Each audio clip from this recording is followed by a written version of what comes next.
viewers, welcome to the ministry. This evening, we're going to discuss agriculture and the impact it has on the economy. In the studio today, we are blessed to have Mr. Hunter, who has traveled all the way from Botswana to come and be with us here in the studio this evening. Well, viewers, you will be also guided that at a certain time of running this program, to call in and ask as many questions and send in the text messages as many times as you wish. Also, I have Bishop Dr. Frank Mwinga from Hilltop Light Global Ministries, and he will also bring in the impact that the church has on the economic activities as well as the agricultural activities of not just Zambia but Africa at large. I would like at this point to welcome Mr. Hunter to the program. Welcome, sir. Thank you, sir. I'm happy to be here and to be talking about God and also how the church can be involved in economic development, as well as how everyone can take part in agriculture. Thank you. And on my far left is Bishop Dr. Franklin Mwinga. Welcome to the program, sir. Thank you very much. I'm so excited to be here today, just to be part of this program where we are looking at what the church can contribute to the economy of this country. Thank you so much. And just to kickstart the program, I'm going to just allow Mr. Hunter to just tell the viewers much about himself. Thank you very much. It's a blessing to be here, viewers. It's nice to be talking to you and sharing information about agriculture, as well as the role of the church in economic development. My name is Hunter. I'm coming from Botswana. I'm leading an organization which is called Farmers Pride International. It's an investment organization that was started so many years ago in Zimbabwe in the year 2000. And it was actually a calling which is based on the book of Nehemiah, where God called me and say, you must read the book of Nehemiah, for you are going to rebuild the walls of Jerusalem, so that Ezra can be able to do his work. At that time, I could not understand what God was trying to say to me. I thought God was instructing me to start a church, so I started a church. But later on to realize that no, I was not supposed to be a church leader, but I was supposed to be someone who's going to be supporting the function of the church in the economic side, so that Ezra, the pastors, can be able to preach the word of God. So I'm here today in Zambia so that we can share the word of how God is working through agriculture and how Africa can be able to utilize the land that they have to rebuild the economies, as well as bring up the church to become an economic builder, to be a sector that can be recognized by the political sectors. Thank you. Now, Bishop, I'm sure there are a lot of viewers out there that would want to know a lot about Bishop Dr. Frank Mwinga and the church that he pastors. I'm Bishop Mwinga.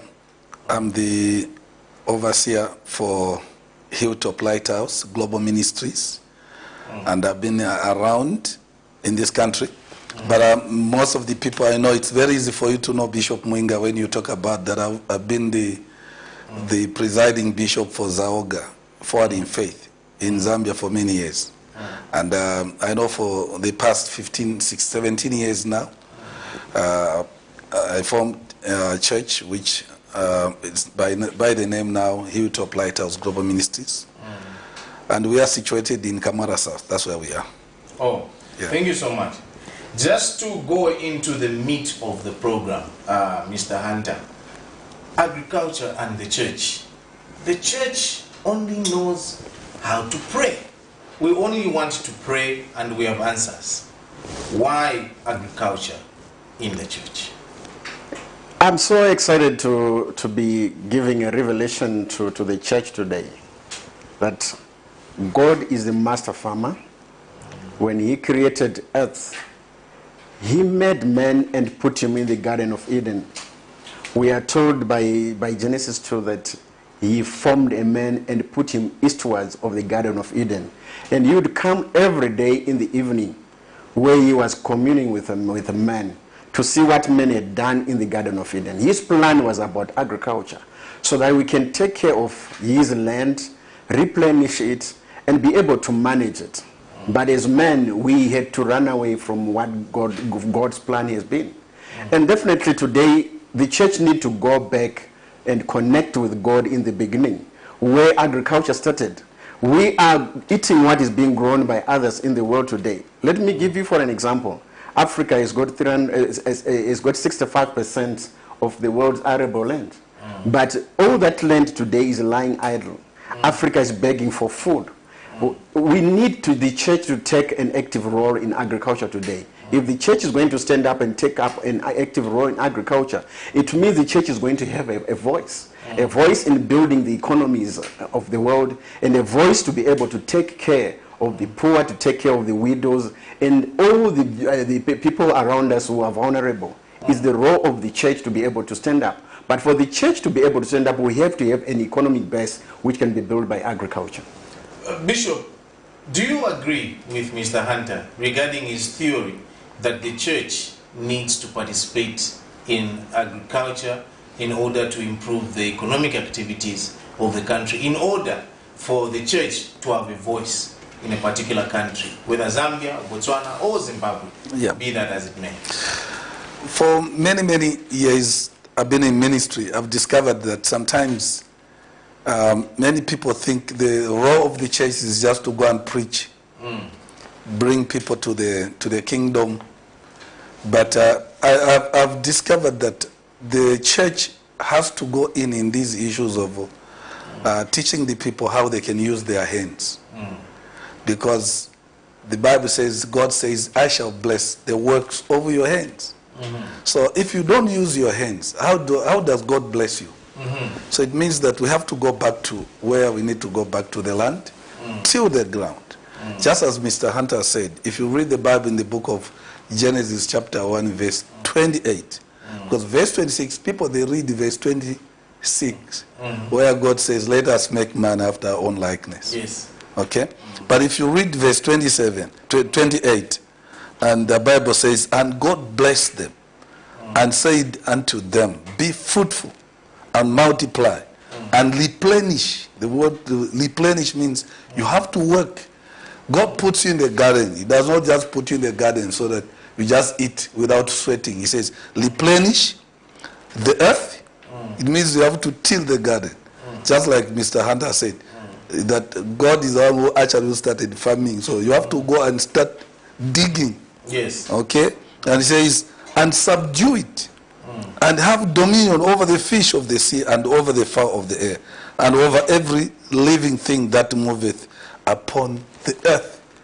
So when you're talking about what moves upon the earth, there are cattle, there are goats, there are all these things, pigs, chicken, all these things. So man has been given dominion to rule and to control and to subdue.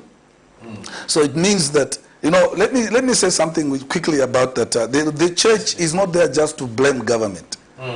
Actually, the church must work as a partner to the government. We need to work as partnership. Yes. So it means that the church can create these opportunities. And I thank God for Mr. Hunter coming into our country today to bring these opportunities where we are taught how we can replenish the world, the earth. So it's not our work to blame the government. Let's work with the government. Let's find ideas how we can teach our people to go and use their hands, and they have food. Put the food on the table. I've seen it working. Yeah.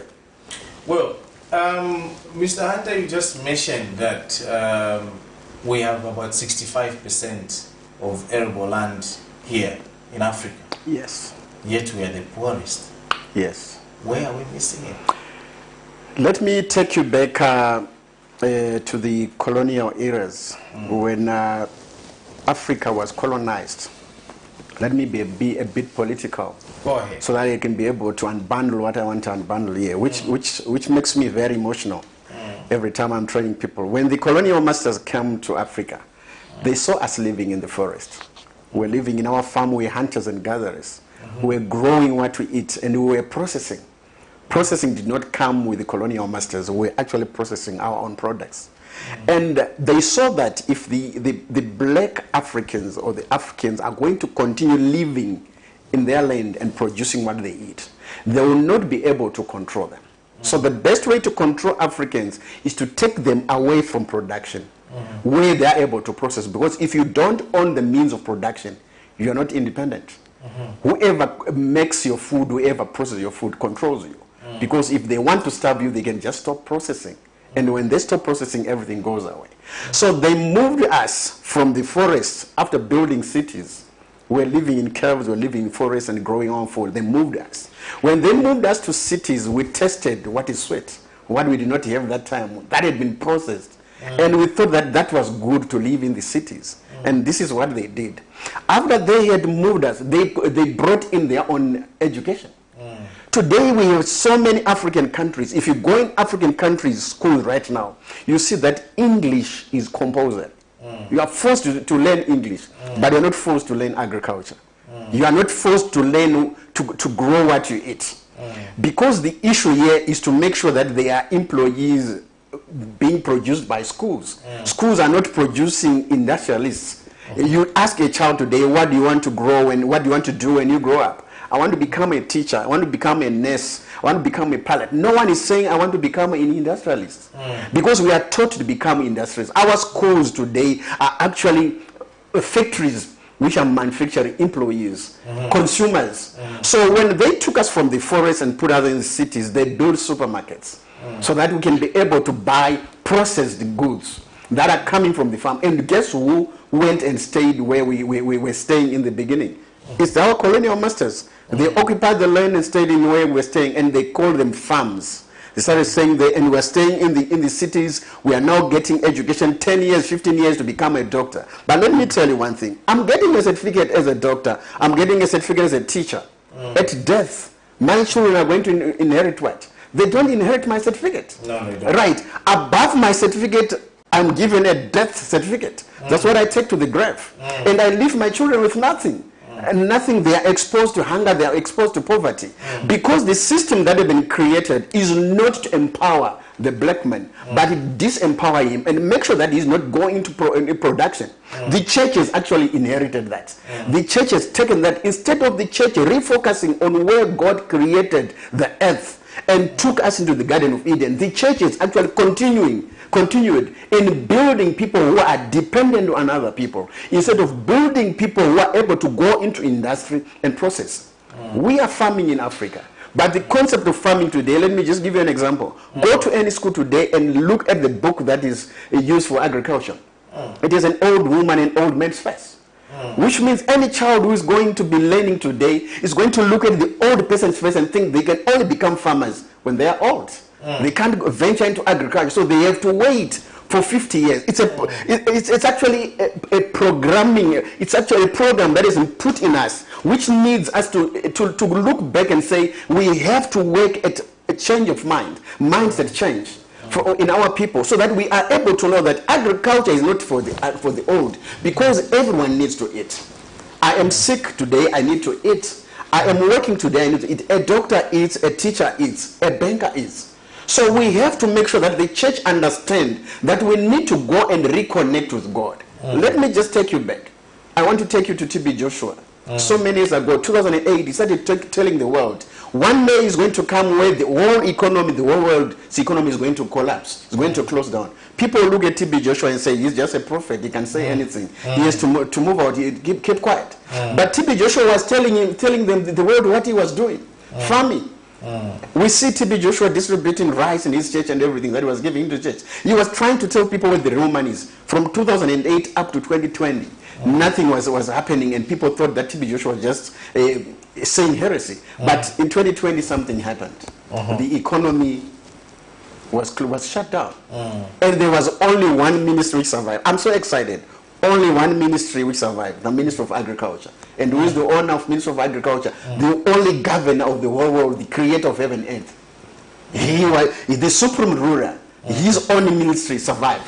I think you mentioned something that is so crucial. Yes. And this happens actually in many countries. Yes. Where I'm a civil servant. Yes. I'm working, getting a salary, and waiting for my retirement package. Yes. That once I have my retirement package, the next thing that I'm going to do is I'm going to buy a piece of land, yes, and build a small house there, and that is when I'm going to start agriculture. And it's very painful. At that time we are useless. We are no longer strong as we were when we were young. That's when we now start thinking about going to the farm. As we go into the farm, there's no production that is going to pick up. And we have actually put in place a vicious cycle that continues from me. At 60 years, I retire. My child come next time. They also retire at 60 years. Their own child come at 60 years. There's no one who's giving anyone light. That's where the church needs to stand up and say, no, it's high time. Because we can't be holding the Bible that talks about God as a farmer. Jesus Christ came and say, my father is a farmer. We took it as a parable, that this guy is just saying a parable. But Jesus Christ was actually telling people that the world itself is a farm. If you want to reconnect with God, connect with nature. Go back and grow what you eat. The moment you do that, you are able to commune with God. Let me tell you, let me go back where I said people were taken away from the farm and put in cities. Today, if you are going to be looking at Africa, I normally go and train people in workshops. You ask, how many farmers do I have here? Everyone lifts a hand. Okay, how many farmers are trained? No one is trained. I come to another point. How many farmers are living in their farms? You see that people are living in cities. Their farms are 100 kilometers from where they stay, 70 kilometers. But let's look at the colonial masters. They went and lived in the forests.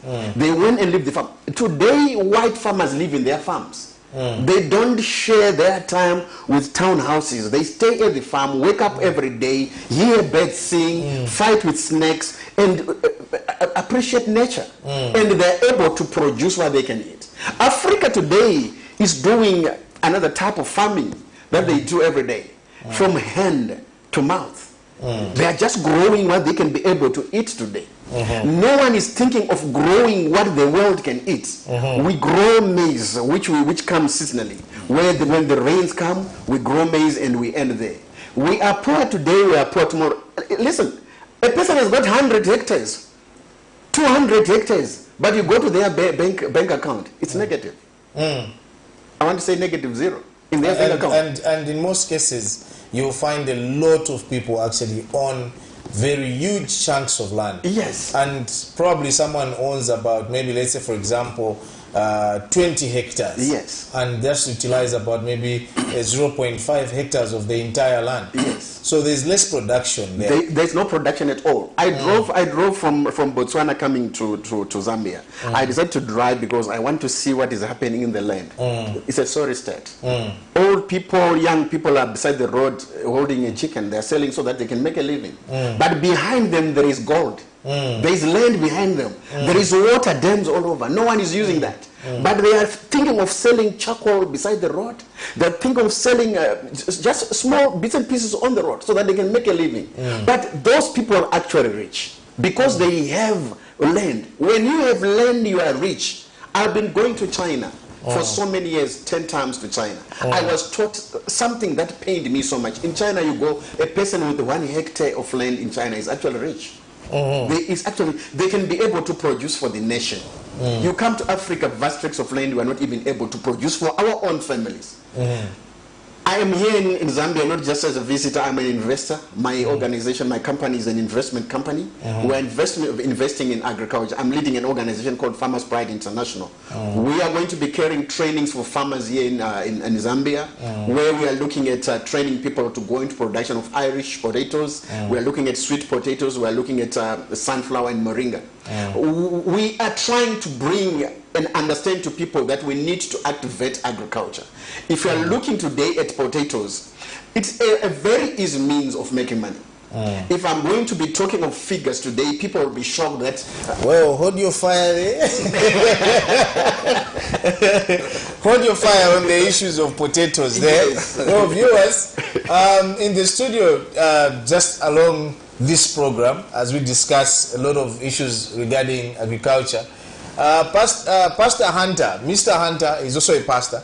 He will be also just giving us a snippet of how to grow Irish potatoes. As you may know, there are a lot of outlets today that are making fries or chips, depending on which school you are from.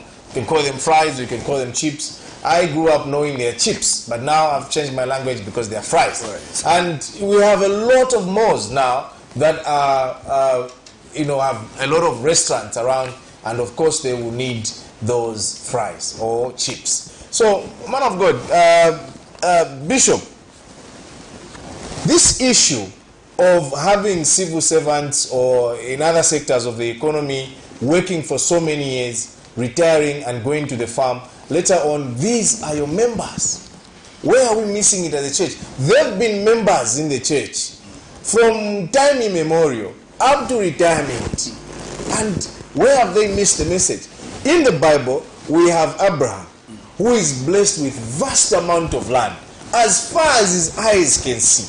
And we are ministered to in Galatians that we are Abraham's seed and partakers of the promise. Where have we missed? Just land. We're not asking for more as the flock. Where is the word concerning us as the flock to get land? Yeah, I think somebody talked about missed opportunities. Such messages like what Mr. Hunter is saying here, you can miss this opportunity. And when you miss it, very, very difficult to get it back. We have seen that these messages, I think where we are coming from with the history, where we are coming from, we are trying to change. We need what we call a paradigm shift of thinking that church can just be where you are just preaching of the word. And people have become so lazy. But if you go in the scriptures, you hear Paul says he was a tent maker. He would preach the word, but he was making tents to sell, to make money. He says, I did this so that I do not become what? A burden to the church. So he was using his hands to raise money, make money, so that he's able to become a blessing to the church. Now, one thing I came to discover is that when you have money, even when you pray, your prayers will be answered. Yes. When you have money. When you have money. Because even when you are praying, you pray with your mind and everything, because money answers everything. You know that my bills will be taken care. Yes. Because there is money. Yes. Now, the problem that has been there is that many people don't want to use their hands, and people don't want to use their thinking, or they're using their brains that they can live using their hands. Now, you talked about civil servants. Don't wait until when you are tired, when you are old. You can use your body when you are still strong. You'll be working, but at the same time, you can be doing something, so that when you retire, you are able to go and stay at your farm. You have something that you have done. Yes. And the church, we are now emphasizing on the church, that the church, let's teach our people, not only civil servants, you have young people who are not doing anything. Think about them. We have got potential in the church today.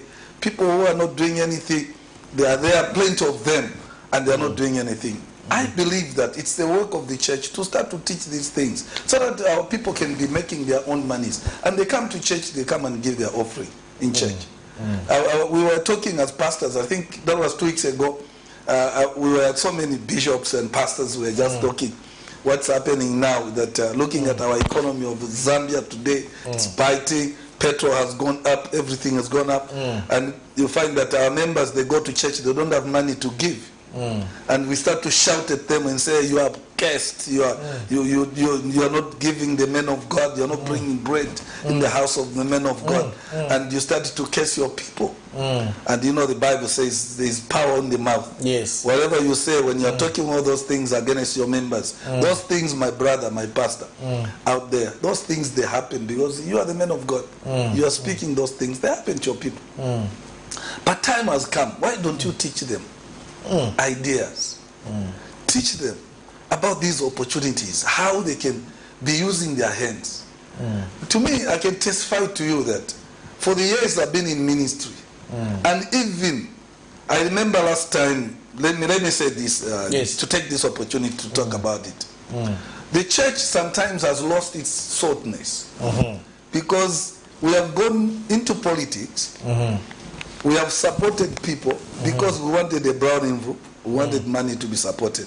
But I will tell you, to me, that I've never been given money by anyone. I'm proud about it. Even the government, I've worked, supported the people in government, but I've not gone for their envelopes, monies, whatever. And this is what has compromised even the church in the last elections and whatever. Because you find some are saying, no, us were for this one, us were for this one. But me, I stand to say I support anyone who is there. And I don't fear anything because I can survive with or without government. Because I can use my hands. Indeed. You see what I'm saying? I don't wait for someone to come and give me, put an envelope there so that I survive. I can survive. My wife, we've been working, using our hands. We have done things. We have built churches. We have built churches, no money that is coming from the government. We have taught our people to use their hands. What we call talents. I've been in Zaoga. If you look at Zaoga in Zambia today, most of those churches that are in Zaoga, I was one of the person who worked so hard to build those churches. So we're teaching our people how to use their hands.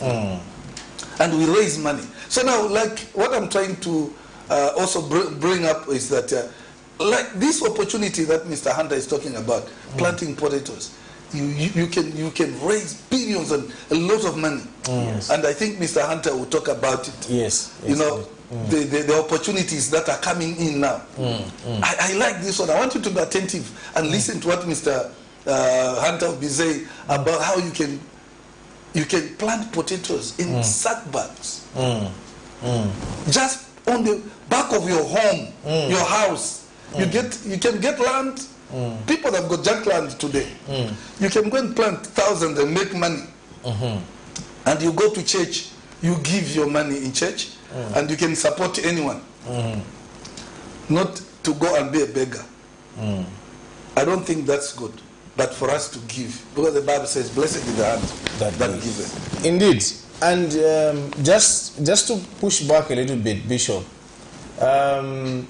there's a lot of corruption, as you have mentioned, where men of God are waiting to be given an envelope. A lot of accusations we've seen in the media where a group of clergy are saying, no, this one was given a brown envelope to influence the members of the church in terms of the voting system, which you have also mentioned.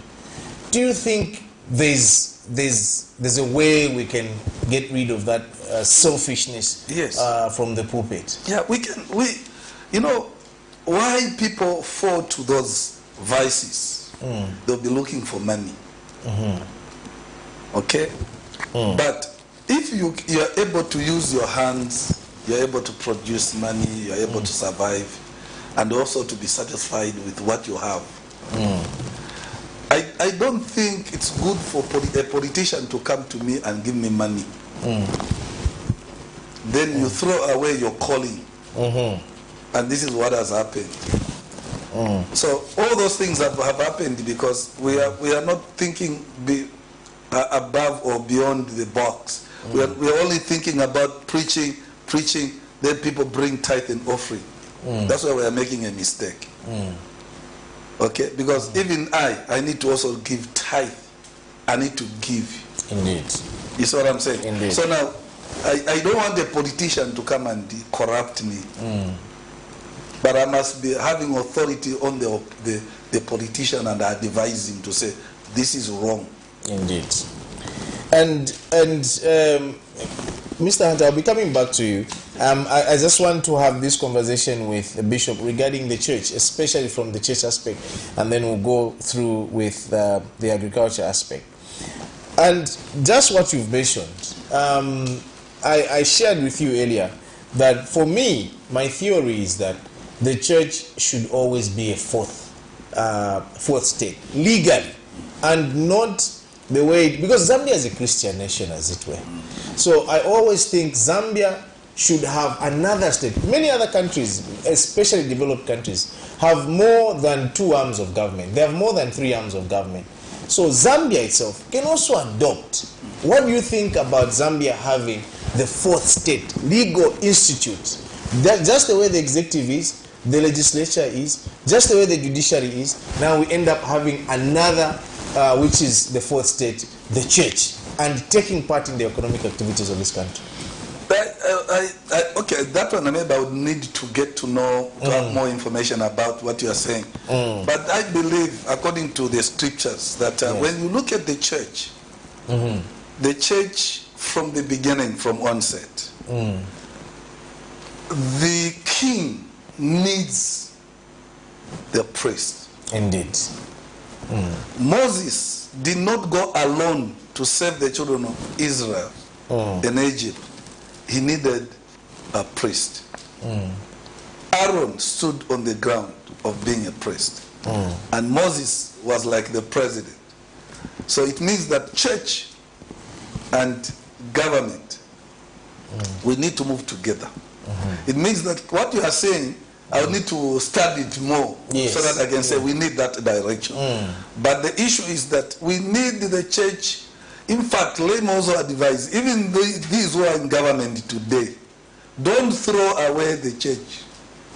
Work with the church. I thank God for, I saw the president saying that the church, the Seventh Day, and also other churches. He was talking about that. I saw it. That was, I think, started last week when the Seventh Day were meeting. So my advice, even to the government of the day, let them find ways how they can work with the church. Because the church is there standing for God.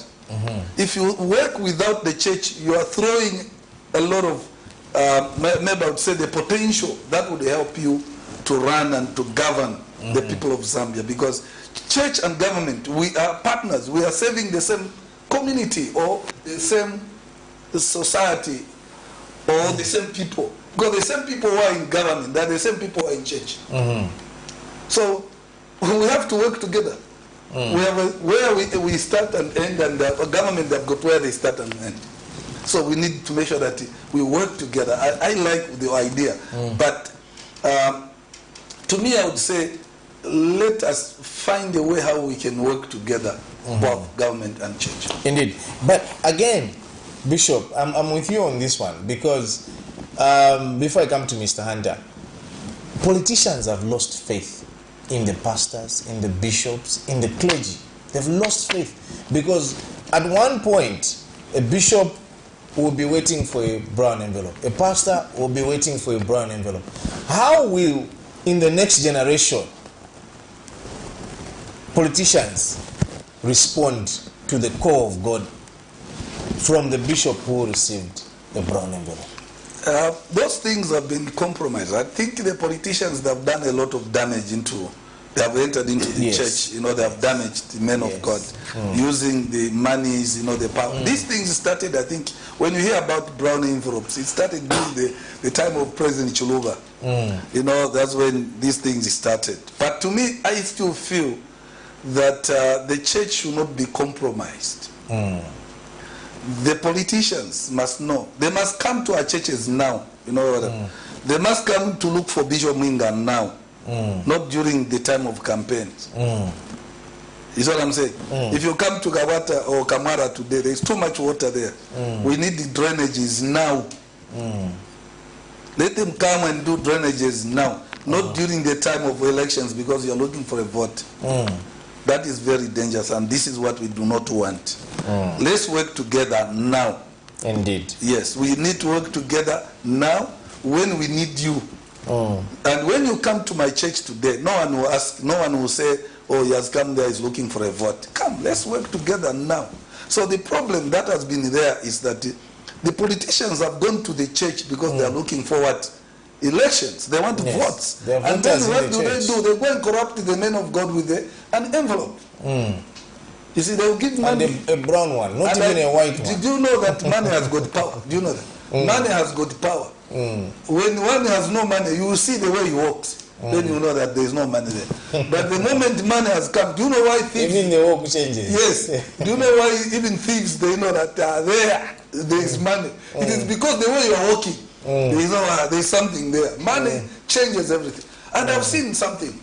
I've seen where if you give money somebody, he will tell you that if I have money, I'll do this. But the moment money has come, you find people, they change. I've seen people, you give them money from here, just few meters, the money won't be the way it was. Yeah, just from here, the money has been picked. I've seen that. So money is very powerful. Can do anything with money. Indeed. But now, I believe that today, my stand is that we want the politicians to come to our church. If they want to come and support our projects we are building, let them come now.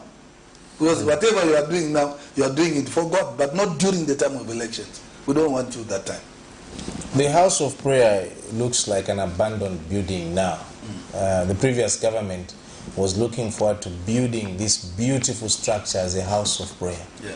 But now we just have pillars there and grass has grown around it. No, I think it's the work of the government of the day today, how they look at it. But I want to suggest that let them continue where President Lungu ended. Because that's a noble thing for the nation. Let me tell you something. When there is a funeral in Zambia today, do you know where we go and hold the funeral? Anglican Cathedral of the Anglican. That thing is very small and it's odd. And it's very small. Why don't we have something that the government can build? Something big that has got more space. May I support what President Lungu had done? That was the best thing for this country to have such a thing. And if President HH today, if he picked up, let's forget about these politics. President HH is now our president today. He is the father of the nation. Indeed. And with the people around him, the problem is that maybe some people who are around him, they'll be saying, do the other thing, don't do what the... To me, what President Lungu did and what he was thinking, it was for the people of Zambia. And that thing was going to bring, I would say, was going to look at a country that has been declared a Christian nation. You don't have a church. Go to England today. There are churches, even though that those churches have been turned into other things now. But look at, every country must have at least a house where they can go and worship God. Indeed. So to me, I still feel whether President Lungu did it, he's not the president today, but the president today with the people around, they can push that agenda to finish that building. Indeed. Because already a lot of money has been pumped into that thing. So we cannot allow that thing to remain the way it is. Me, I'm still appealing to the government of the day today. Thank God we have got our vice president. She's a pastor. Yes. And those people are there. They can push the agenda so that we finish that house of prayer. It is good for us. Mr. Hunter, there is a country in the developed countries, particularly I think it should be in the UK. That country does not grow coconut, but it makes the best chocolates. The coconut that comes from Africa. You mentioned earlier that we have 65% of arable land in this Africa, our continent. And yet, earlier you mentioned, we talked about value addition. And you also brought us into the issues of how the colonial masters were clever around us, and they picked out the value addition aspect of it. And today, that country, we buy the chocolate in this country. The same with mining.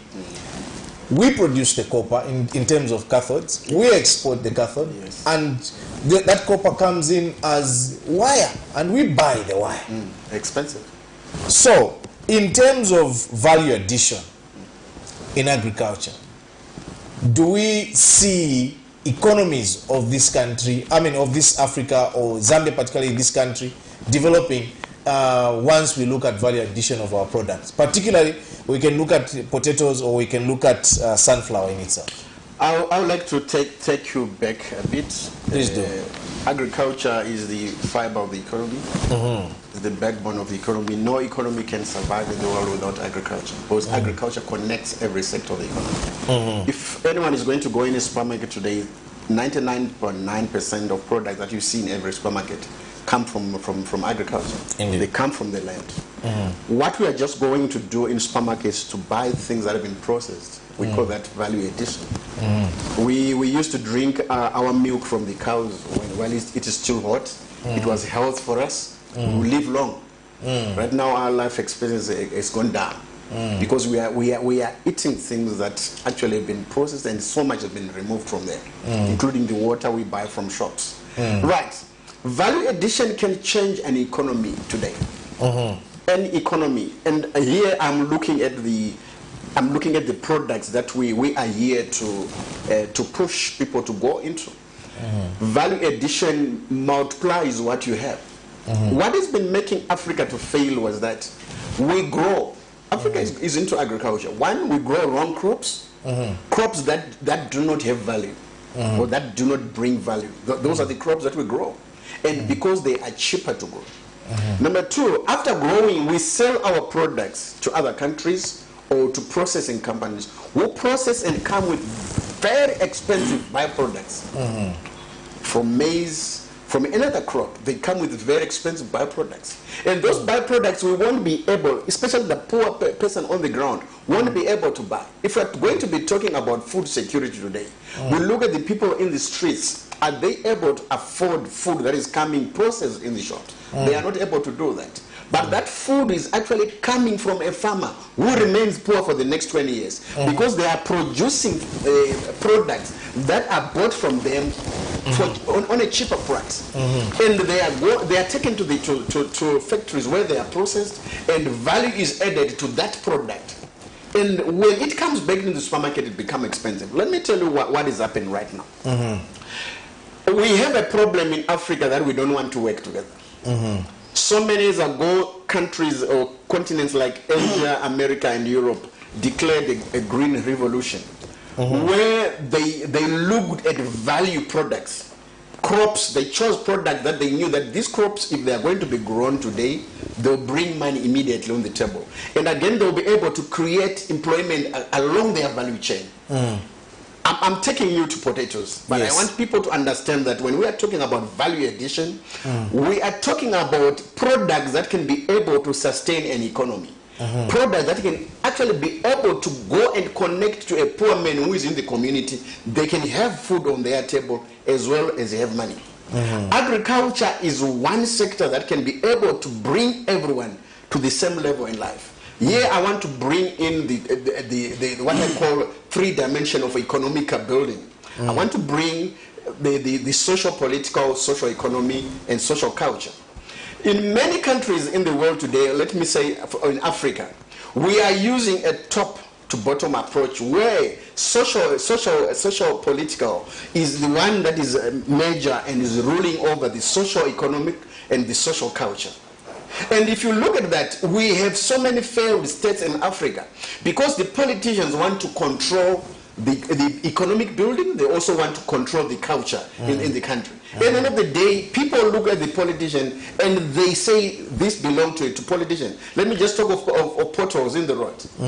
Today, if I go to China, it's not the government that go and patches potholes. It's the community around an area. They own toll gates. They own all developmental aspect of that community.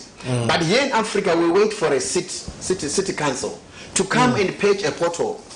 Accidents are happening because of potholes that we see every day. But no one takes care of them because they belong to government. Government is the one that is collecting money on toll gates. The government is the one that is running everything because governments want to control. If governments in Africa today use a bottom-to-top approach where they go and empower the social culture aspects of the economies, definitely there's going to be a change because people will have ownership. Number one, they will own what they have. They will own the production.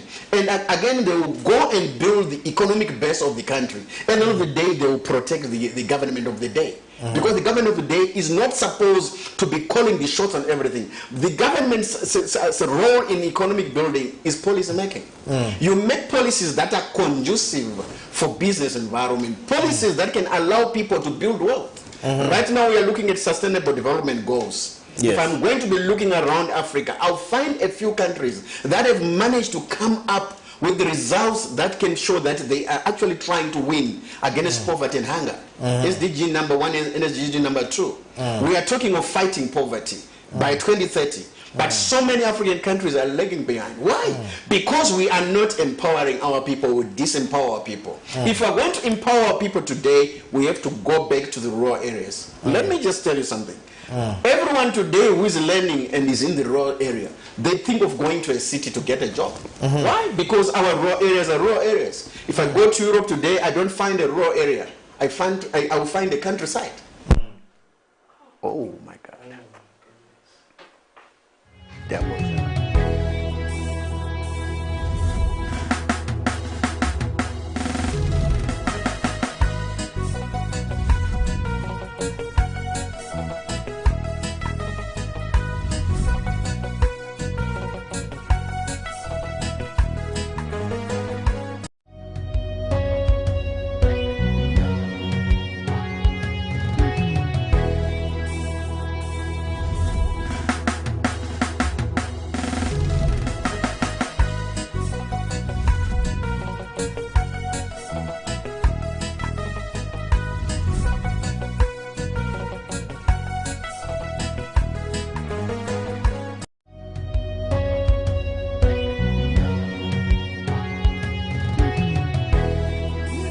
wonderful country full of opportunities for investment in property.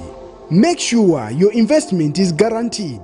Are you in the process of buying or selling land or properties? Don't waste your time and money. Contact SGK Property Company on 0966 610755 or 0762 166018. SGK, a company that will conduct due diligence for you before you purchase any property. Go for a tried and tested genuine company in Zambia. SGK Property Consultants.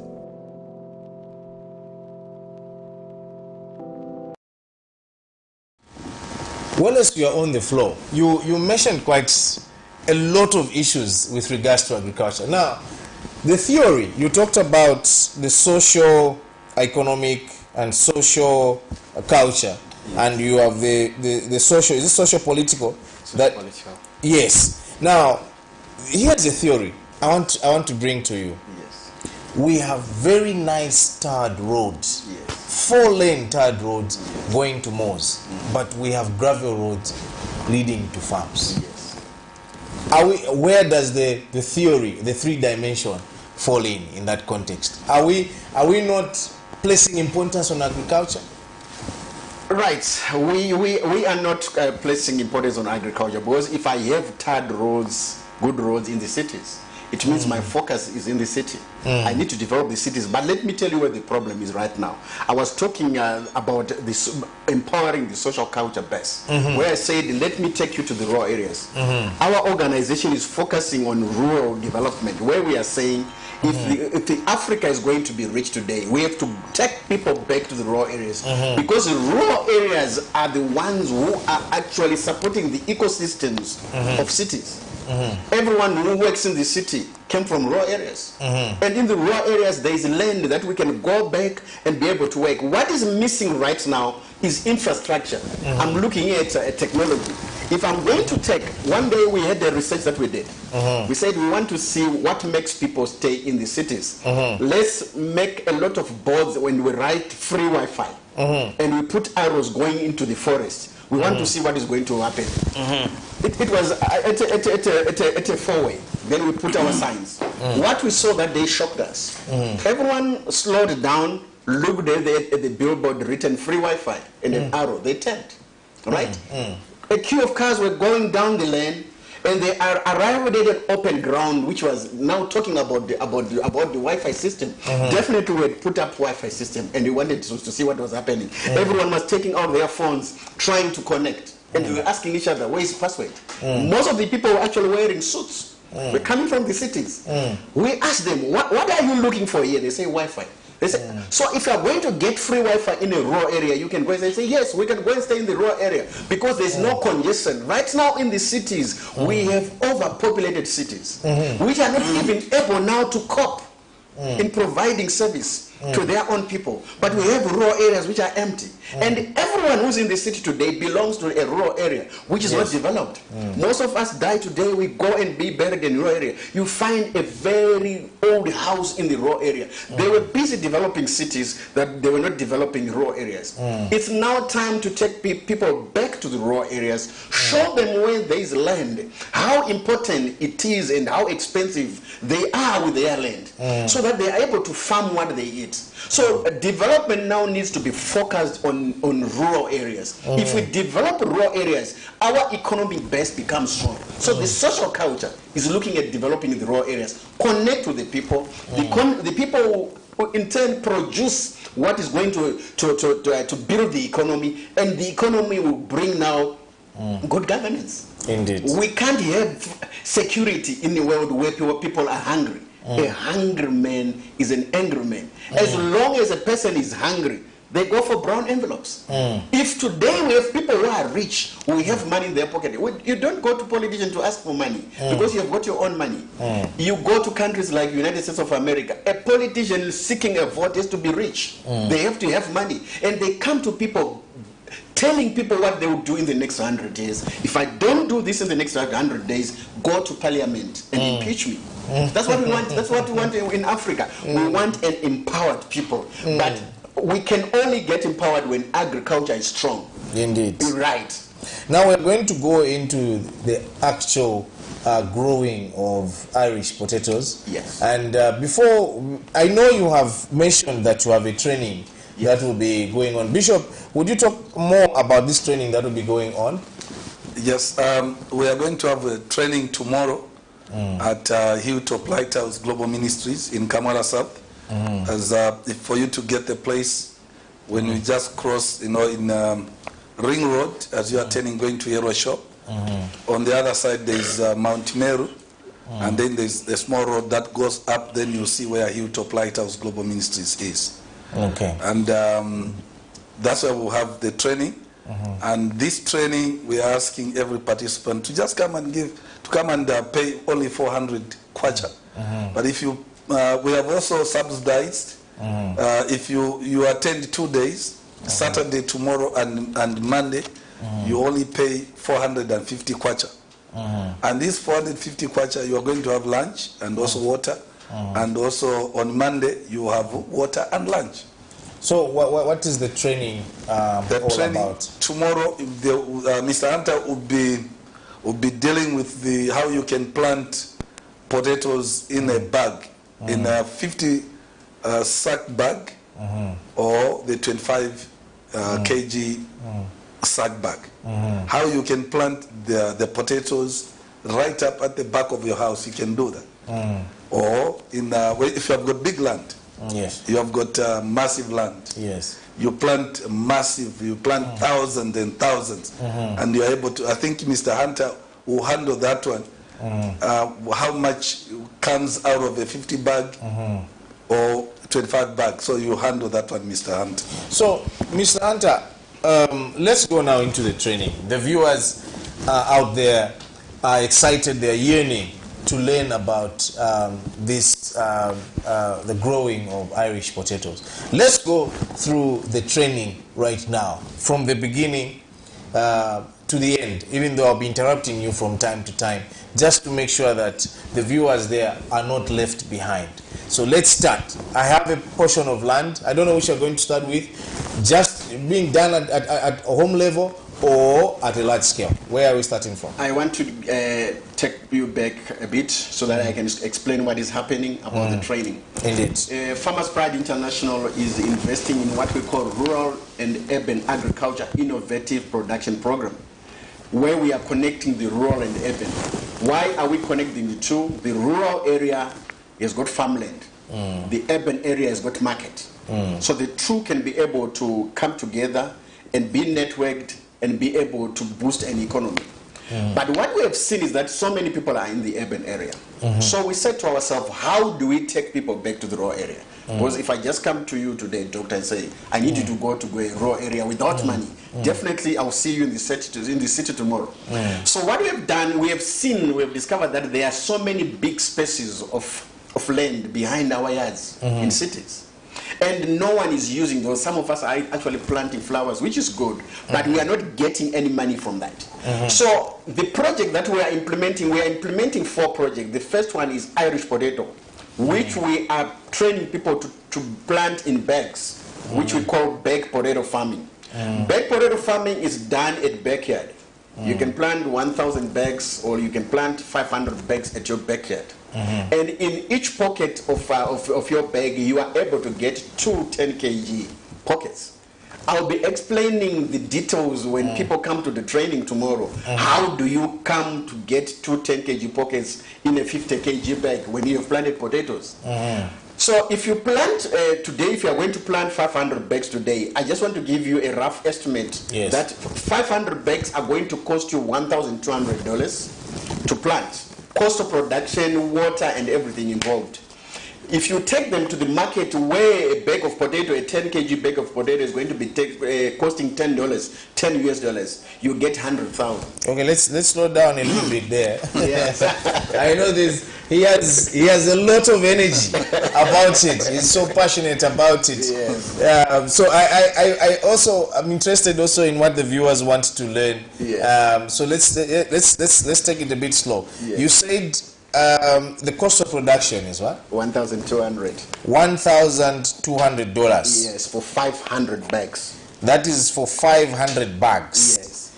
What's the size of these bags? 50 kg or 40 liter. These are 50 kg bags. Yes. You get 500 bags. Yes. 50 kg, 500 bags. 550 kgs. You Yes. plant them, right. At harvest, you actually get 1,000 10 kg pockets. Because each bag is going to give you 2 10 kg pockets. Yes. I'll be explaining in detail as we go for training. But what I want viewers to know, to understand is this. On a 50 kg bag that you are throwing away, or a flour bag or a chicken feeds bag that is 50 kg. If you plant potato in that bag, you'll be able to harvest 2 10 kg pockets, which means at harvest you're harvesting 1,010 kg pockets. Let's take them to the market, being sold at $10 each, you get 100,000. So subtract 1,200, that's your profit. Yes. That's the profit that you are able to get. So if I can program my life today that I want to become a millionaire by the end of the year, I can do that. Because I can just choose what needs to be done. But I want viewers to listen here. We are promoting what we call cluster funding. Our investments are not going to be given to individuals because we have seen that in Africa we don't want to work together. We want to make our own money. I make my own money in that corner and that corner. That's how we are being divided. But if we come together with our small amounts of money, you put your small, on that 1,000, you come in with $20, I come with my $20. We are 10 people a year. We have our 1,200 on the table. When we go on the ground and do our production, it's going to be cheaper for us, for all of us, because we have not struggled to get the little money that we have. But at the end of the day, we are getting 100,000. That comes on that 10,000. Sorry, that comes on our table. 10,000 coming on our table. It means when we are doing our shares, I'm going to get more than $20. That is going to come on our pocket. And we are also going to multiply the project, or to extend the project, or to expand the project. From being 500 bags, we go into 1,000 or 2,000 bags, and we get more money. Let me tell you, I'm talking here of somebody who's going to be selling potatoes on the market, on the road. When you are selling on the market, you are going to get 10,000, right? But if you are now going to do value addition, I said on 500 bags, you are going to get 1,000 bags, right? When you are doing value addition, if you go today in ShopRite or any shop that is around you, you are going to notice that if you go to the freezers, they are selling what we call frozen chips. Yes. Let me just give you an example right now today. As we sit today in Washington, D.C., there is a demand of frozen chips. For those who are going to be coming to the train tomorrow, I'll be giving you the figures. American government, I'm talking of Washington, D.C., out of the 50 states, is getting $1.98 billion. 1.98 billion in frozen chips. Right. I'll be talking more about that tomorrow. I'll expand that tomorrow. They are getting every year 1.98 billion. Right. As of 2020, the American economy managed to get about 4 billion in their economy because of Irish potato. In every province, 5 rows of potatoes that are being grown. 1 row goes for export. And it's coming to you here in Africa. We eat potatoes every day without knowing that these are potatoes that we eat through the byproducts. Let me just give you an example today. We go in shops and we buy super glue. That super glue that we buy, the small one that are coming from there, those are byproducts of potatoes. Paper glue, that are paper glues that are used in schools. Just hold on there. Like I said, I've been interacting with you because there's a lot of passion coming from you. There's let's try and excite also the viewers that we have right now, and just give them a bit of a lesson with regards to growing potatoes. I know we want to withhold information, a little bit of it, but let's try and see how we can accept, because there's also sunflower that you're going to be teaching about. Yes. You are going to be teaching about Irish potatoes and sweet potatoes maybe. And moringa. And moringa. So we have a lot to train. Yes. But let's just try and see how much information we can lay out just for the sake of the listeners, because I know they would want to also, and the viewers, they would also want to ask a lot of questions as we're going to be opening the phone lines now. So listeners, please prepare to call in and ask questions. I have the guests here that are specialized in agriculture, and particularly moringa. There will be training. There will be trainings regarding growing moringa. Is it sunflower, and as well as sweet potatoes and Irish potatoes as well. So stay tuned. You'll be asking those questions. The guests are here, so we want to see how the church can actually be economically stable and thereby overflowing to the other to the communities as well. So let's go back to the numbers, because I'm interested in these numbers. Yes. So you said from 500 bags. So if I have 500 bags of potatoes, out of the 500 bags, I'll end up having 1,000 bags. Yes, 1,010 kg bags. 1,010 kg. So 1,000 by 10 kg. Yes. And what is the cost of 1,000 by 10 kg? If I'm going to be going and selling them my 1,010 kg bags, I'll get 10,000. Let's say potatoes are being sold for $10 on the market. Yes. I'll get 10,000 cash, and I'll just subtract 1,200. The rest is my cost, my profit. But listen where I'm going now. If I'm going to go now on value addition, I've been selling. I can go to a woman who's selling potatoes with the grown potatoes, and I buy. We will get to value addition. Yes. We will get to value addition. Right. But before we go there, so now what are the inputs to potato production? When you are growing potatoes, you first of all you need good soil.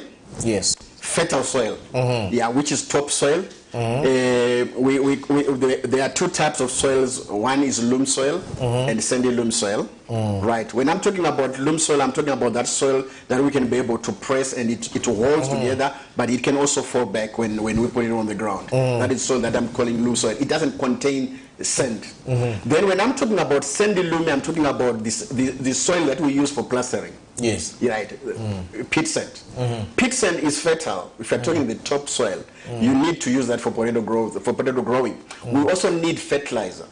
But the fertilizers that I use on potatoes, we don't use the top dressing and the Ds that we have here. Those fertilizers lack some components that are actually used to unlock and to make the potato to grow. And that part you'll be teaching. Yeah, I'll be teaching. Okay. I shall be talking in detail about the fertilizers. Yes. That's where so many people have been failing. You try to plant potatoes today, they are not doing well. So there's a special fertilizer that is supposed to be used. You also need water. Potatoes need not lots of water. It depends on the variety. I'm so excited. Potatoes have got more than 3,000 varieties. I only see one type in the market. And let me tell you one thing. People with blood pressure, they go to hospitals to get drugs, while they are actually living something that can lower the blood pressure.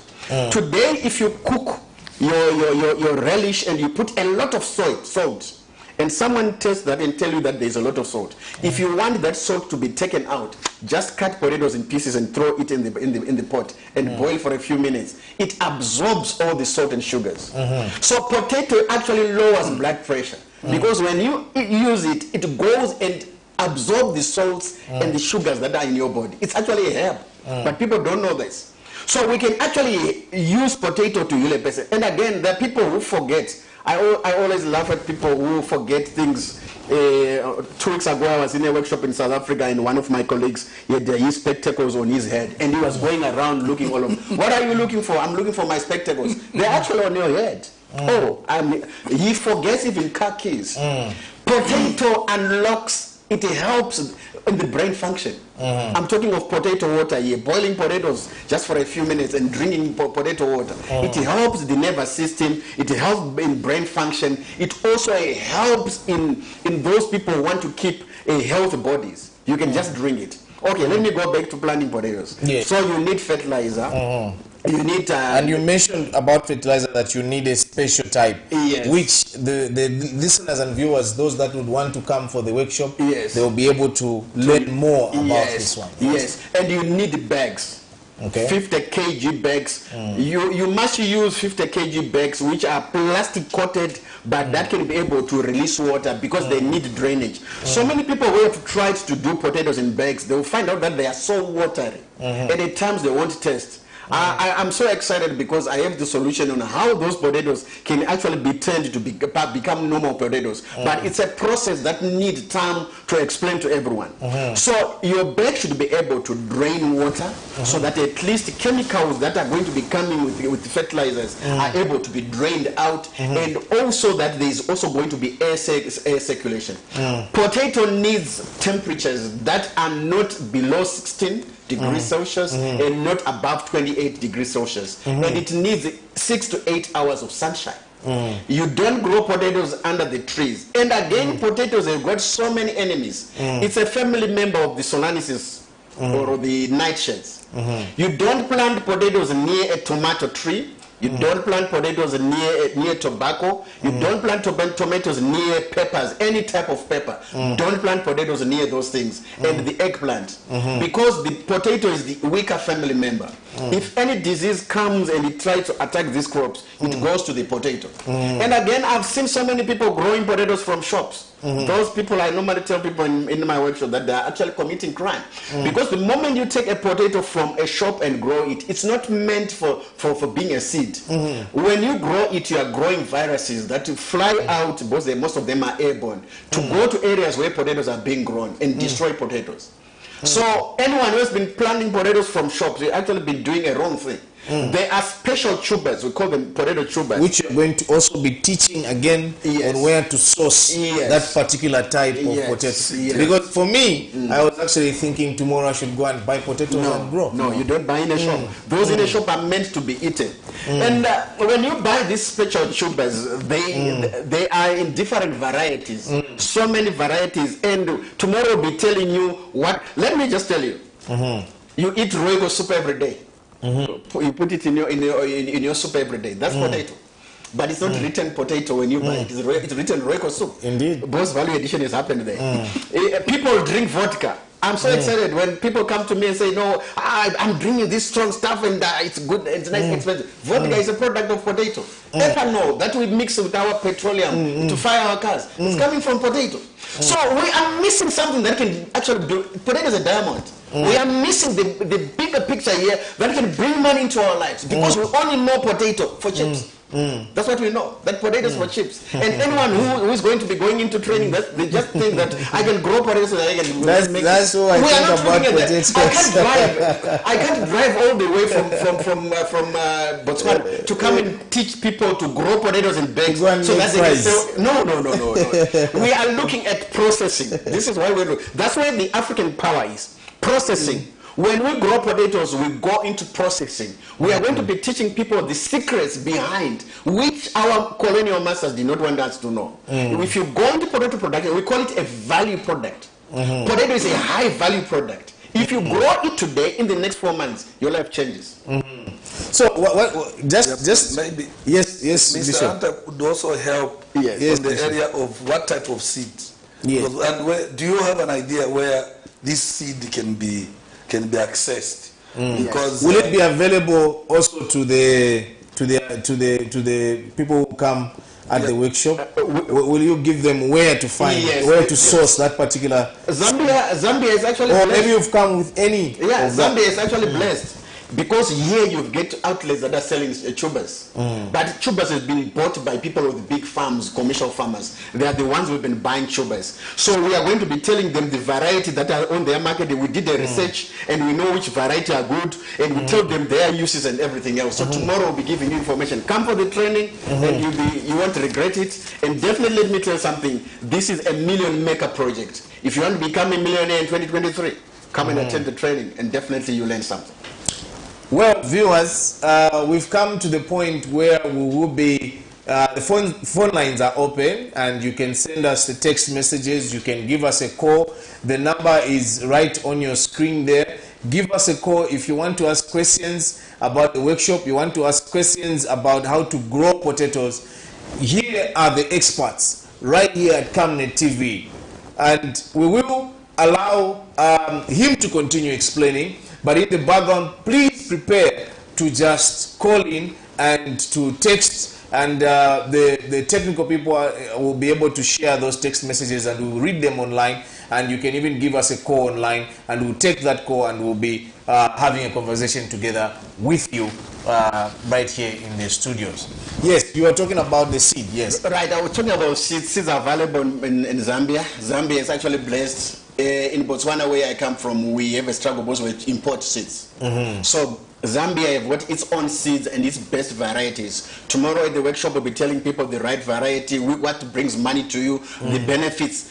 I'm so excited. When you go into shops today, when they are packing potatoes, they actually pack potatoes and put names behind the potato, at the back part of the potato. But in Africa, we are not good at reading. If they say if you want to hide anything from an African, hide it in a book. We just go in a shop, pick potato, go home and fry it for chips. We think every potato is for chips. Let me just tell you one thing, viewers. You go to KFC today, you buy chips, they are so nice.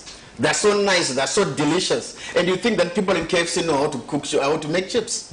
You go to the street, you buy chips, they are very fragile. They've got a lot of cooking oil. You think these people in the street don't know how to cook chips. But the difference between the 2 points is the potato that they've used. KFC is using the potato. It's not even about deep frying or light frying. It's not about that. It's about the potato. It's about the product. Right. The product that is meant for chips is not meant for other uses. There are potatoes that are meant for chips only.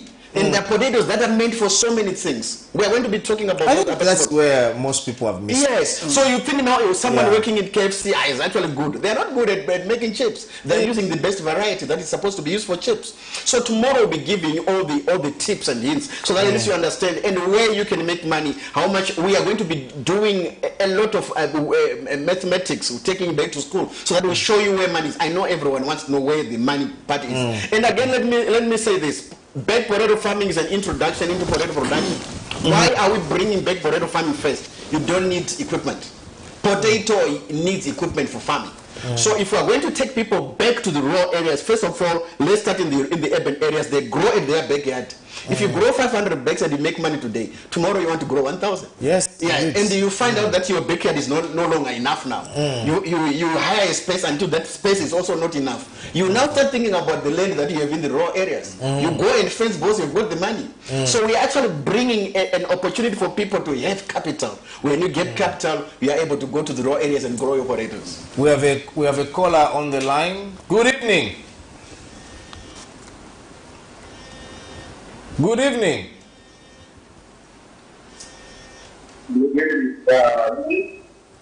Good evening. Who do we have on the line and where are you calling us from? I'm calling Bishop Mansapori from Mongi. How is Kwahai this evening, sir? Bishop Mansapori from Mongi. Oh, we said. How are you, my Bishop Mwinga? Fine, and how are you, sir? Now we left my bishop. Good to see you and greet you to the entire panel. Thank you. I would like to thank you so very much that you're still thinking of our church, the whole and ministry, especially that you're talking of something that is very kind in terms of empowerment. Really, it's very important that as a church here, we must be adaptive and must also continue doing something that to be productive, not only for own use, but also for the plant. We are so flexible. Thank you so much for that contribution. Merely he was commending the church for taking this role, and I like Bishop what he has brought in. He's saying we need to be adaptive to the current trends. And I think that's where the secret is. Yes. We need to be adaptive. Yeah. Yeah. But, in fact, people must be able to quickly come into it. Mm-hmm. Yeah, when it is conducive at that particular time, we go into it. Mm-hmm. Like in taking up on that one, he is calling from Mongo. That's very far. I wish he was in Lusaka. I could have come and attended. But now, some of us were here in Lusaka, and we don't take up this opportunity of coming. And I want to encourage you, tomorrow, come and hear how you can make money through planting a potato into a bag. And you make money, you become a millionaire. Where is you are seated? In your home. The gospel is indeed equipping the people. Yes. Yes. Let's go back to the issues of issues of production. You talked about the soil. You talked about fertilizer and water as well. Yes. Now there's an issue that is very, very concerning. That is, you talked about building exports rather based economies. Yes. You will find that in some countries, I'll give you an example of Zambia. Zambia has got a lot of commercial farmers. We'll continue from there. We have a caller on the line. Good evening. Hello, good evening. Good evening. How are you, ma'am? Fine. Tell us your name and where you're calling us from. Yes, I'm Mrs. Imoni calling from Kabi. Please go ahead with your question or contribution. Yes. Just want to recommend the government TV bringing such a program. Yes. I wanted to find out on the growing of the moringa. The training that will be held tomorrow, is it one of the crops that people will be trained from? If yes, I've just heard it today, and I'm not in the position to attend. So I don't know how you can help us. Yes, as Okay. we are not able to attend the training tomorrow, All right. especially on the growing moringa. Thank you. Thank you so much for that question. So, in essence, they're saying the information has come a bit late for them. Is there any other opportunity that they have for them to learn as well? The training for tomorrow will just be for the potato,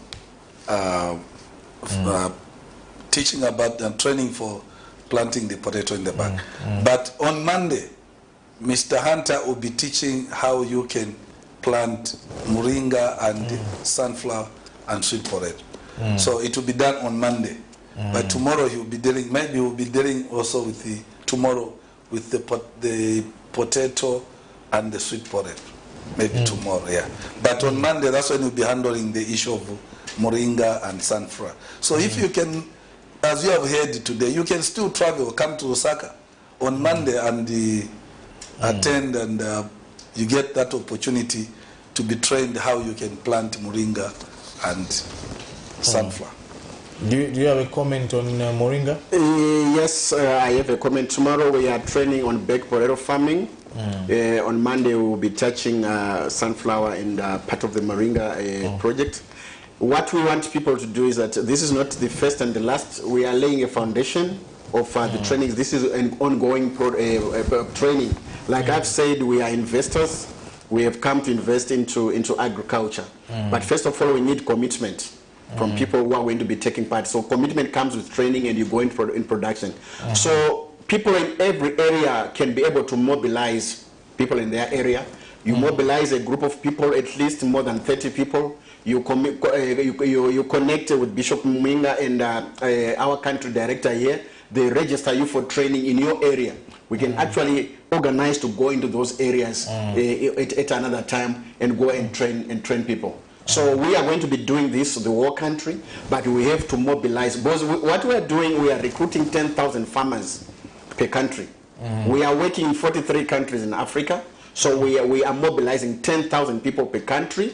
Those 10,000 people are supposed to go into production on products that we are going to introduce and train. Then after that, they are able to go into export. That's why I was talking about building export-based economy. It's good that you've mentioned it. We have the market. You don't have to worry about the market. We have the market. We have the buyers. What we need is 10,000 farmers in Zambia who can go into production on Irish potato, sweet potato, sunflower, and moringa. You go into those products, then definitely we are able to buy from you and sell from you. But you have to work as clusters. 6 to 10 people per cluster after training in your area. We are looking here at farms which are about 50 kilometers radius of each other. Then we take it from there. Awesome stuff. I hope my sister, my mother from Kabwe has gotten that point, that they are ready to do the training. They'll be around. So at any time, I'm sure Bishop here will give us the contact details that will be there for people to call in. And that will be important, Bishop, for people to have contact details. Maybe you can give us the contact details now. Yeah, my contact details are very easy. My phone number is very easy. Just 097 777 6484. So you have 097 777 6484. All right. Thank you so much. So for those of you viewers that may want to get in touch and find out more, that is the number that the Bishop has given. If the Bishop has missed the number, please let us know. You can send us a message and you'll be able to speak more about that. So export-based economies. Yes. In a country like Zambia, we have a lot of farmers, commercial farmers. Yes. They will grow products, yes, export to some other country that has the capacity to value add, and then that product comes back into this country as an end of use product. Yes. Where do you come in? We are investing in the processing production. Processing production. We have partners. We have partnered with partners in China, countries like China, where they are manufacturing machinery, starting from the smallest machinery that can be used at a backyard. Yes. You can actually have your own industry behind your house, be able to process potatoes, up to the commercial machines, which we are going to be funding. What we do is, when we train you, one full day, you have to go into production for 8 months. That is practical. First, if you are planting 1,000 bags, you go for 4 months. For your information, potatoes are an all-rounder. You grow from January to December. So if you are making $1 million in this season, you can make millions up to the end of the year. Indeed. Right. So when you go into first production, it's still a learning phase for you. You make mistakes. Allow yourself to make mistakes so that you can learn. On the second harvest, now you are now correcting the first mistake that you made. After you are done on that, we give you a certificate that you are now an international potato grower. We now come in as investors to invest in the bigger project, where we say to a cluster of 6 to 10 people, we are now putting our money. We work with you for 5 years. We build infrastructure. We are building boreholes. We are putting in sheds that are needed for the farm. We are building equipment that is used now for a commercial project where we are going on the land. If you've got 100 hectares, we say let's go on the 100 hectares and grow potatoes together. But we have to start from commitment first. Africa, we've got a problem. That's why banks don't give loans to individual farmers. They say it's a risk sector. When you give money to an individual today, they think about buying a car because they don't have a car. After that, they buy a house. At the end of the day, they don't go into production. So we are coming and say, show us commitment first. When you have committed yourself, our money can come and be invested. We don't want security. security is us because we are going into partnership. We buy 30% of shares in a cluster. You own 70%, you are the majority. Why are we buying a few shares? We are going to be investing in so many clusters. So the 30% in each cluster is going to make us a very big investor, and we have a shareholder. We end up getting so much money. So after 5 years, we tell you buy us out 15% first. We offload, then you buy us. After 2 years again, we offload the rest of the shares. We leave you with management, but we keep the export market because they are technical things that we need to make sure that are maintained. So that's how we build an export-based economy. 10,000 farmers going into export definitely is running the whole economy of a country. Just hold on, we have a caller on the line. Good evening. Good evening. May we know who's on the line? Yes, please. I am the Homicide Country Director in Zambia. And so I just want to encourage everyone who is here to attend the workshop tomorrow. And also for the ladies from Zimbabwe, we have Zimbabwe on Wednesday. And for the girls and also we're coming together on Thursday. So be there and learn more on potatoes. And those functions are doing just a sunflower coming, not saying sunflower only. And so I just want to afford my products are on the time, Mr. Hunter and Bishop. Thank you so much for coming. And tomorrow will be a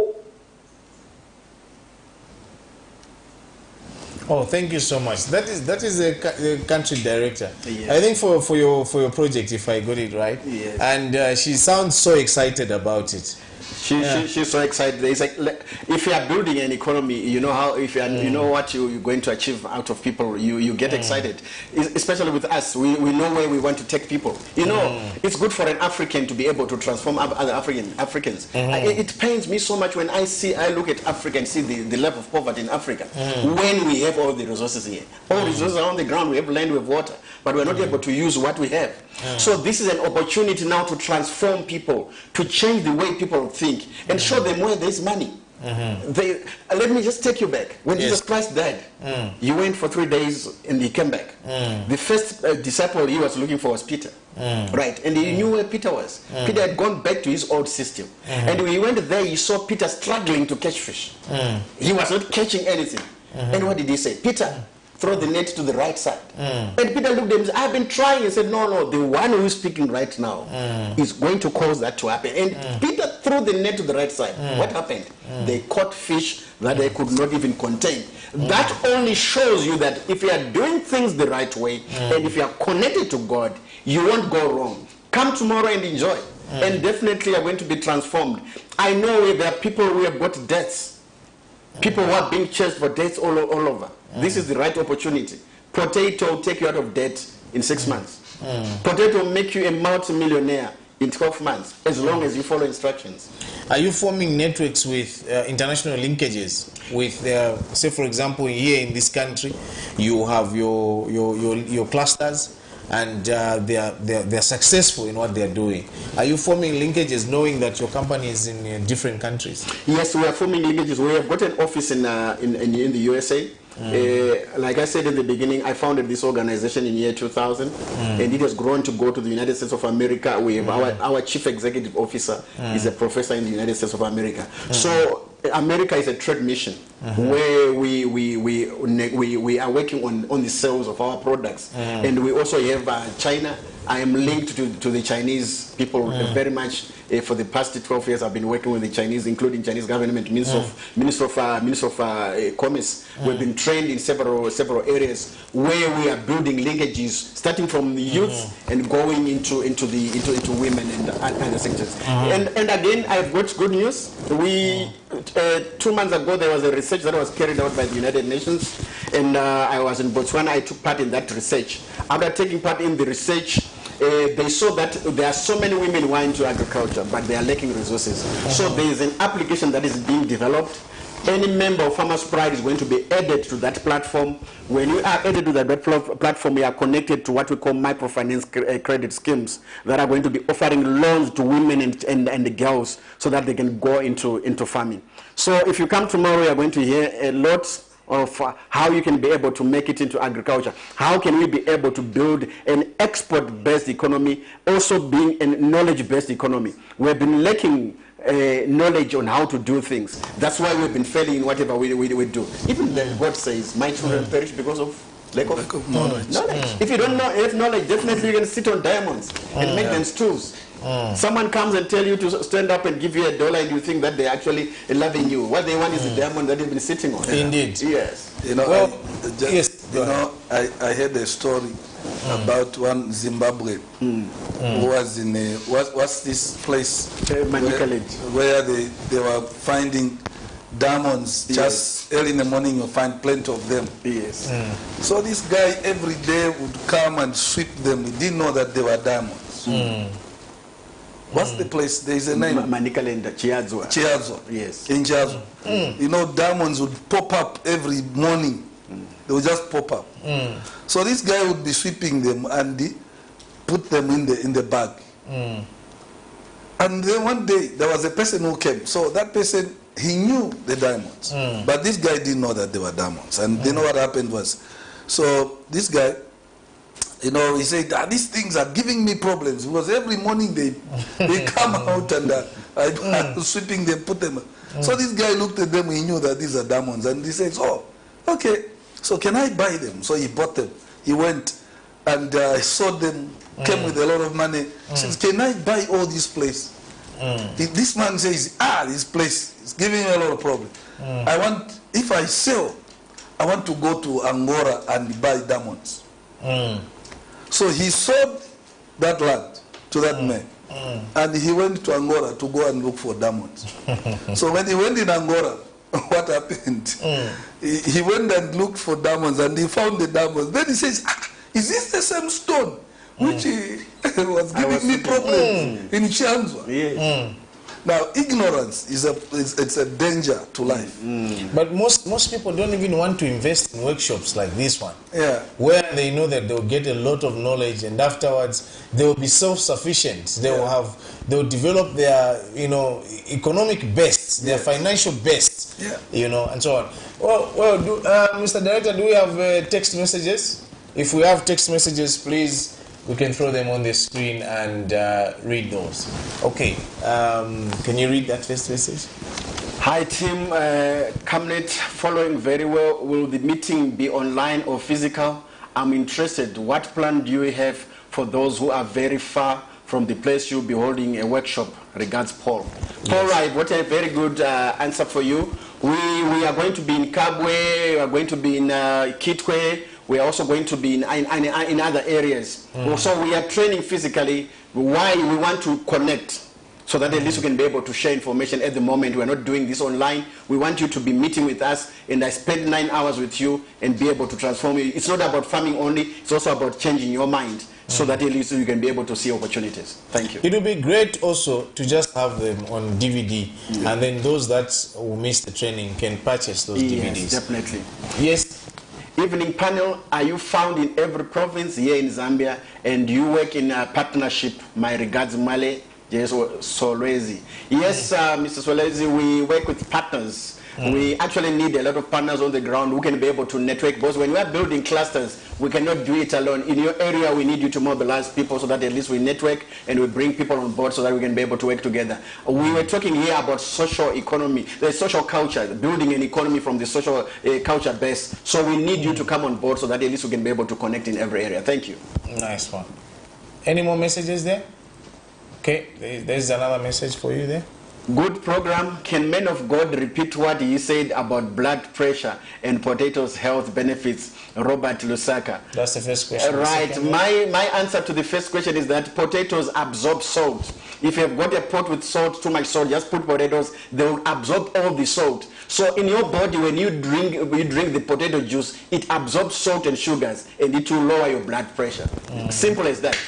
how much soil will be required in a 50 kg bag. A 50 kg bag, you need shovels. If you are using big shovels, you need 8 shovels. But there is a mixture that you need to use. You don't just put soil. You need soil and manure that is going to be mixed. I forgot to tell you about manure, that you also need manure. So you need manure and soil that will be mixed together in a bag. So you need at least 8 shovels, and it will be half of the bag, because that bag will be folded.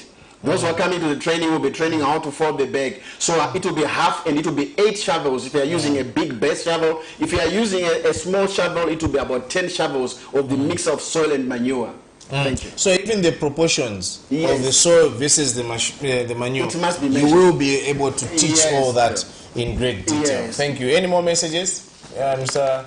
Okay. Good evening. This program is very interesting. I'm interested, but I'm in Kabwe. We'll wait for you in Kabwe, Rebecca. We are coming there in Kabwe. Let's meet in Kabwe. Mobilize other people. You can actually become our coordinator in that area. Right. Please do come in Mongu. We are organizing for you to come and teach us, Bishop Mulambisha Oscar. We will be coming to Mongo. Our coordinators here are going to make sure that at least we come to that area. Thank you so much. We need a lot of people to come on board. You can contact the bishop on his number, then definitely you become our coordinator in your area. Thank you so much. Bishop, maybe you can shout your number again for the sake of the viewers there. Yeah, it's 097 777 6484. And just to refresh, for those that may have just joined us, about the workshop once again. Yeah, we'll be having a workshop tomorrow from 9 hours to 16 hours. And this will be held at Hilltop Lighthouse Global Ministries at our church there. And if you want to find the place, the venue, you know, when you are coming from UTH, you cross the ring road, going to Yellow Shop. But just as you cross the robots, on your right there is Mount Mary. On your left there is a small road that you can go up. You will see an upstairs church there, or upstairs building. That's where we are. Thank you so much. We have a caller on the line. Good evening. Yes, I'm calling from Solezi. I'm drifting now. Thank you so much. How is Solezi this evening? Solezi is fine. It's only raining. Rains are good. Go ahead with your question or contribution, please. Well, I'm just getting from what you are saying, that we have appreciated with what you are saying.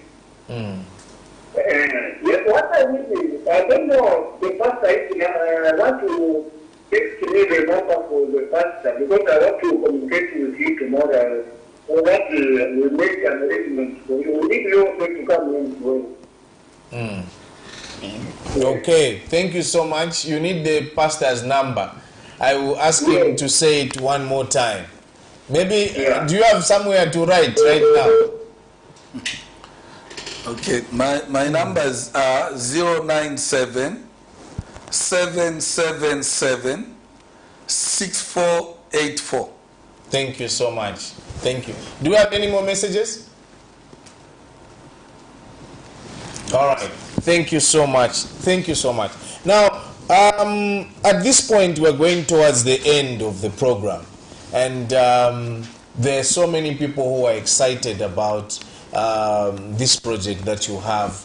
And the church will be equipped, because we know that the gospel is there also to equip the members of the church. And those members of the church are the ones that will change lives out there.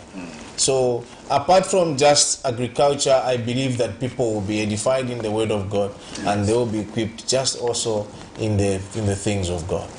Any more words, Bishop, with regards to agriculture as well as the workshop that you're going to have, and we can conclude as we go into the epilogue of our program? Yeah, I think we've been given a lot of information. And my appeal is that tomorrow, let's take our time. Those who are in Lusaka, come to the workshop and learn. And I'm sure Mr. Hunter will find time to demonstrate. He's going to do a demonstration how you can plant the potatoes, and also so that you can know what type of soil and what type of manure that you can use. And also, he's going to teach us and also give us information of where you can get the seed. Because to me, I feel very important also in the area of where do you get the seed. The seed is here in Zambia, so that I think when you come to that workshop, you'll be given that information. I want to appeal to you all, please, let's come and learn so that we are empowered with knowledge, so that we can help our government.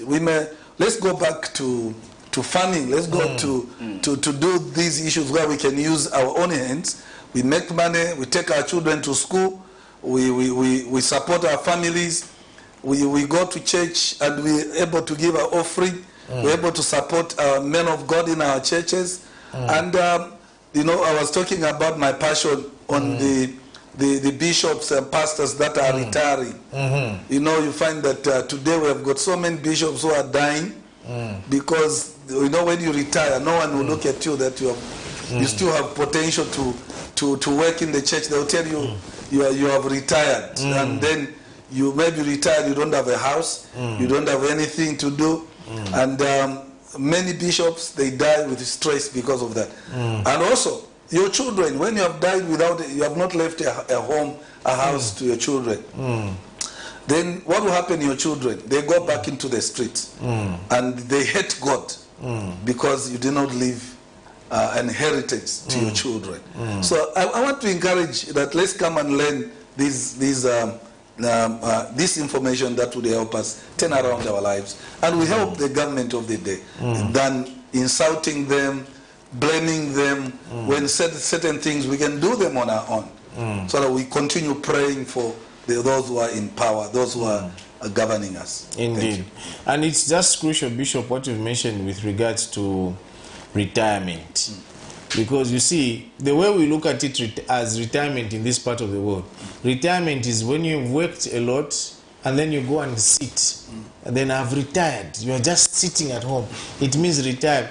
But in other countries, someone becomes maybe a consultant. You know, others become farmers and so on and so forth. That's their retirement. They've just left a certain part of their lives or a certain type of job that they were doing into consultancy and so many other things that come after that. But in this part of the world, people just retire and just sit. And then they will call you a witch. Yes, because you're not doing anything, you're just sitting. The one who's killing people here. It's that old man, that old woman. Yet people can get cancer out of you. Yes, Mr. Hunter. Yes. We are in the end of our program. If there's anything that has been left out on what we have discussed, please bring it out and then we can conclude with that. Our investment in every country is 17.5 million per year, starting from the time people have actually finished their trainings. I'm talking a year of 8 months project. You have done it. We invest 17.5 million in every economy, which is about 3.5 million per year.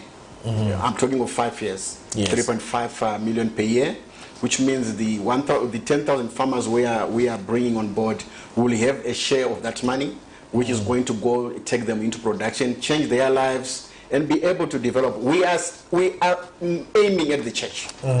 If we can have pastors and church members coming on board, tithe and offerings can be able to flood the altar. That's our calling. We need to make sure that the church has got an economic background, an economic power. But without that, then we cannot be able to win. Pastors and your membership, come to the training tomorrow and you hear more. We have not said enough. In 9 hours, we would have transformed the way you take life. Thank you. So what time, Bishop, does the training start and what time does it end? It's from 09 to 16 hours. And we have lunch. You'll be given lunch, so please come. Indeed. Thank you so much. Thank you so much, Mr. Hunter, for coming through to the studios today to just share this rich information that will transform the lives of the people in Zambia. And I'm actually hoping and believing that a lot of people will actually attend this seminar that you're going to have, because this is about equipping. This is what the gospel is about. To equip. It's not just to edify. It's not just, it is to equip. This is what you're actually doing. And Bishop, I would like to extend the same to you, because you see, you are actually falling in the true gospel of Jesus Christ. And we are grateful for that. Thank you so much for coming. May God richly bless you. Well, viewers, thank you so much for being with us throughout this time that we've been discussing agriculture in Zambia. Thank you so much that you've tuned in and you stayed along throughout the program. This is CamNet TV, and we always say that keep watching CamNet TV, because CamNet TV is not just another channel. And my name is Ryan, the presenter for this program. See you next week for yet another episode of the ministry. May God richly bless you. Shalom.